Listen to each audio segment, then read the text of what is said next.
Our begin this morning, though, with the crisis in Ukraine and Europe teetering on the brink of war. The United States is now weighing whether to deploy troops to the region as Russia adds even more forces to its border with Ukraine. Overnight, the State Department ordered family members of U.S. embassy employees to leave Kiev. They're also warning American citizens in Ukraine who are not working for the U.S. that if war does break out, they should not expect to be evacuated by the government. State Department officials warned late last night that Vladimir Putin could make a decision to invade at any time. They just don't know when. All of this comes after a bombshell accusation from the UK over the weekend, claiming the Kremlin is trying to start a coup in Ukraine. The goal of the alleged plot to throw out Ukraine's democratically elected president and replace him with a Moscow-friendly one. America's top diplomat is now issuing a stern warning should any Russian troops cross the border.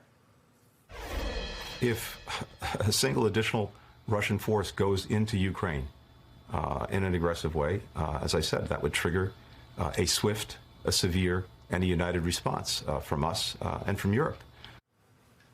NBC News foreign correspondent Matt Bradley is on the ground in Kiev, Ukraine, and NBC News correspondent Josh Lederman is following the White House response from Washington, D.C. Good morning to both of you. And Matt, I'll start with you on the ground. What is the current situation at the border and across Ukraine as this situation grows more tense?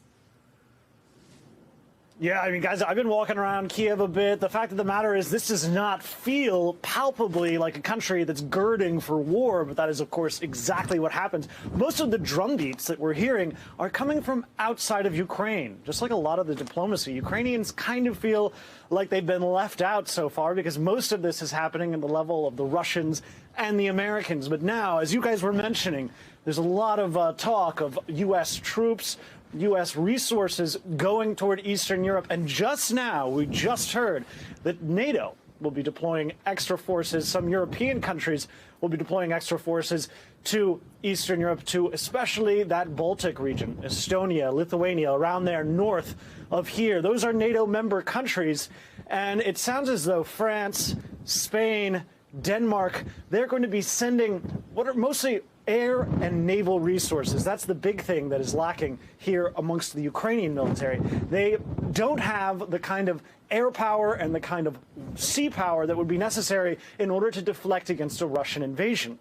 And that is what the NATO forces are going to be bringing to bear north of here, north of Belarus. Whether or not that's going to stop Vladimir Putin from whatever it is he's planning on doing, because we still don't know, that's yet to be seen. Guys? Josh, let's talk about the American response. President Biden met with his national security team over the weekend. They briefed him about a few options. So what are the options the White House is considering? Yeah, that's right, Joe. President Biden huddling over the weekend at Camp David with his team. He was briefed by a virtual secure video conference by Defense Secretary Lloyd Austin on steps the U.S. could take to really shore up its military defenses in the region against Russia ahead of an invasion, really to try to signpost to Russia what the potential military consequences could be. Officials telling our colleague Courtney Kuby that among those options could include flying bombers over the region, having military ships visiting the Black Sea, as well as sending not only more equipment, but also more U.S. troops to Poland, to Romania, potentially to other countries in Europe. And in fact, along those lines, we also know that the U.S. and NATO are beginning a major military exercise starting today based out of the Mediterranean Sea, all intended to really put on vivid display the capabilities that both the U.S. and its NATO allies have in the region. And I think we have to point out this is quite a shift in tone from the Biden administration, which just about a week ago was really focused on the flip side of this coin, on the let's make an off-ramp of diplomacy for the Russians. Let's try to focus on where we can still potentially create diplomatic opportunities to resolve this without a war or a Russian incursion. Now, of course, the administration over the weekend, including those comments from Secretary Blinken, still leaving open the door to diplomacy. But I think if you take a step back, it is very clear that the U.S. is shifting into more of a posture of trying to make very clear the potential military consequences for the Russians if they go ahead and launch this invasion that is so feared across the West right now. Now, Matt, as we mentioned, British officials accused the Kremlin over the weekend of seeking to install a pro-Russian leader in Ukraine First, what kind of evidence did the UK uncover there? Do we have any details on that? And then also, what's been the reaction in both Kiev and Moscow about such an accusation? Yeah, we don't have much evidence. Moscow, that's the reason why Moscow kind of laughed this off. And even Ukrainian lawmakers and prominent politicians laughed it off, too, because, like I said, there wasn't that evidence. A lot of the people, there were 5 men who were identified in that report, former Ukrainian politicians.